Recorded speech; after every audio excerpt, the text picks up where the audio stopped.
আপনারা দেখতেই পাচ্ছেন কিশোরগঞ্জ লীলগঞ্জ যে রুট, লীলগঞ্জ হতে বান্দুলদিয়া, এখানে রাস্তার যে বেহাল অবস্থা, এখানে প্রতিনিয়ত যাত্রীরা এবং যারা চালকরা আছেন গাড়ি নিয়ে চরম দুর্ভোগের শিকার।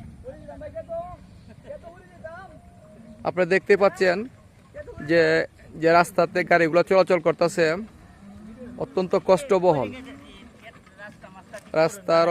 রাস্তার বেহাল অবস্থা, যে গাড়ির চালকরা অত্যন্ত কষ্ট করে গাড়ি নিয়ে তার চলাফেরা করে।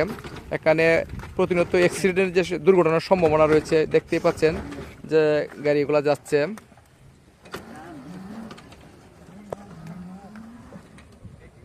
জনদুর্ভোগের শিকার।